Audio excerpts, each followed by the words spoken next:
So going forward, we're actually looking to increase the average size of our loans even more. So at the moment, the average size of our loans across the 18 loans that we've done to date since the first loan that we completed last June is 320,000. In the next few months, we're looking for the average to rise to 500,000. And then we're looking to push it up further to 1 million. And we see a lot of demand in that space. And some of it is transaction-based, so it might be a management buyout or a management buy-in, or it might be the takeover of a business by another business. So a lot of it is transaction-based, but it might be like the two companies I mentioned, where they just want to borrow the money because they're expanding and growing.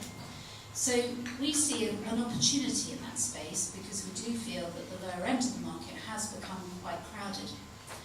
In terms of our lenders, like Archover, we have individuals and we have quasi-institutions, family offices and so on, and we're now beginning to see a huge amount of liquidity coming in our direction from the large debt funds in the US and also from debt funds here who have raised money through the stock market, through investment vehicles.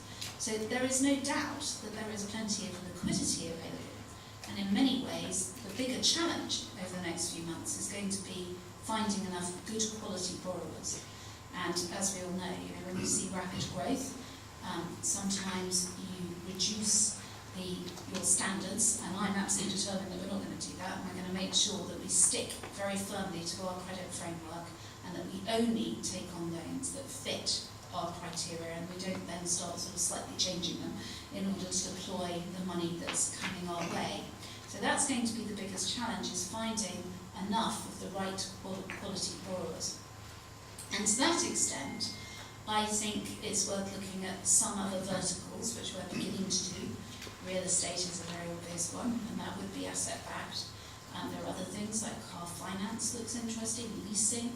And I think over time, what will happen is that some of the companies that are lending to corporates rather than individuals will go into other verticals. So you might have somebody who started off doing invoice discounting who then goes into leasing, or somebody who started off doing senior debt to SMEs going into leasing. So I think that there will be a broader offering that will emerge, mainly because just being in one vertical, I think it will be difficult to deploy all the money that is looking to go into this space.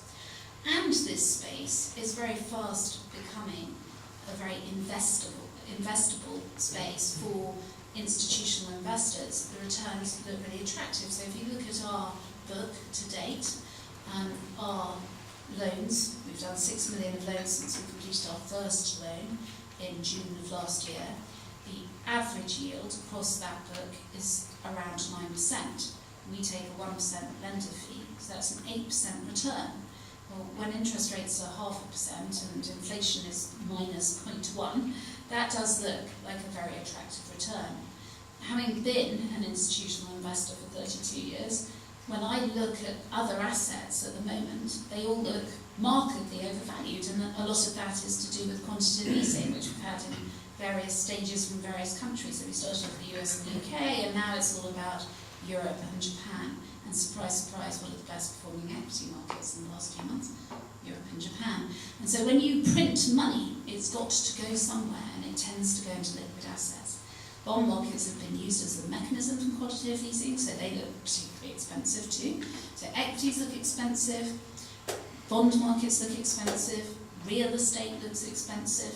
So what does that mean in terms of, if you inherited some money from your grandmother today, where would you put it if it was in cash? And I find it very difficult as a professional investor to answer that question, and it actually makes me look at this area and think, well, this actually is a really good place to put your money. I don't think there's a huge risk in terms of the capital. They're private companies, so that means it's not particularly liquid, but they're amortizing loans, so the money is coming back every month. We have a portfolio management service because, as Angus said, it's a bit annoying with an amortizing loan, because if you've got some money coming back every month, you've then got to deploy it somewhere. So actually it's much easier to have a professional fund manager doing that for you, and we're unique in that we are a platform, but we're also a fund manager, and we have a full set of FCA fund management permissions and proper fund managers in our business. So So that means that we can manage money on a discretionary basis for our clients, and we can then reinvest that money that's coming back into the next loan on their behalf. So we can create, therefore, something that is yielding around 9% gross and 8% net of our fee, has little risk as long as it's a properly diversified portfolio in terms of the capital risk. And we looked actually at the idea of having some sort of insured pool, which Zopa has done, and Angus played a slightly different thing, has that aspect to their lending.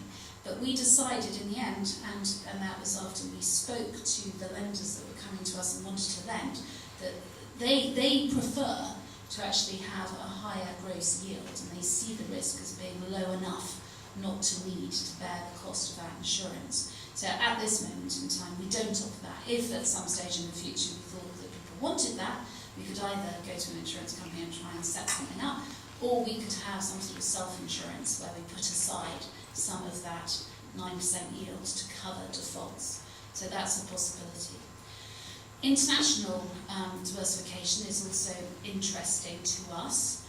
The US would be the obvious place to go, and I think that is likely to be the place that we will go first if we go for international diversification. We're fortunate in that we have good technology. We have a platform which is vast. It can actually support 5 million lenders. At the moment we only have 1,000 lenders, so we've got a long way to go before we're knocking up against capacity constraints. And it was also built to be multi-currency and global. So it's not difficult for us to expand into the US. US, though, is a different market. In many ways, it's a much more exciting market in that you can do more asset-backed lending easily because of the weird banking system. It's so fragmented, there are 6,200 banks in the US, it's ridiculous. And you can be a bank in New York and you've got major problems if you want to lend beyond the next state. If you want to go 2 states over, it becomes really difficult from a regulatory point of view. And that creates opportunity for alternative lenders, and you can see that in this country, 8% of money lent to companies comes from alternative finance providers, and 92% from the banks, whereas in the US it's 80% from the banks and 20% from alternative finance providers, and the 20% is growing. So there's a real opportunity there to do a lot of small-scale commercial mortgages, for example, with the asset backing of the property. So I think the US is exciting. Also for a business like ours, clearly growing at a very rapid pace, we will be looking towards an IPO in 3 years' time. And if we're going to IPO, we're probably better off IPOing in the US because the valuations are likely to be considerably higher than they would be here. We have a weird stock market here, which is, has all these resource companies and has banks and so on and so forth, and it's not a highly valued market as a result because of the makeup of it. We don't have a proper technology sector.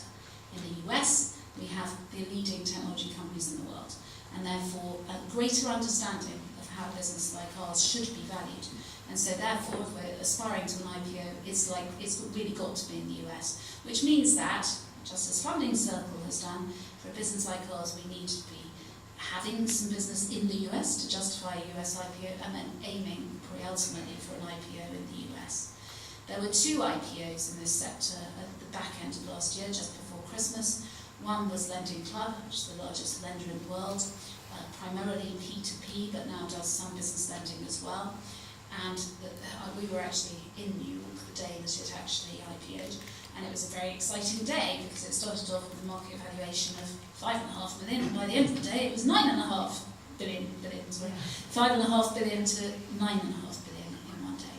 And although it came back a bit, it's actually held up pretty well in terms of its valuation. It's growing at an extraordinary rate. And at that stage, it had lent just over 5 billion. Now it's lent 10 billion a few months later, 6 months later. So in some ways, you can see that the market's got it right. That company is growing very rapidly. The other was On Deck.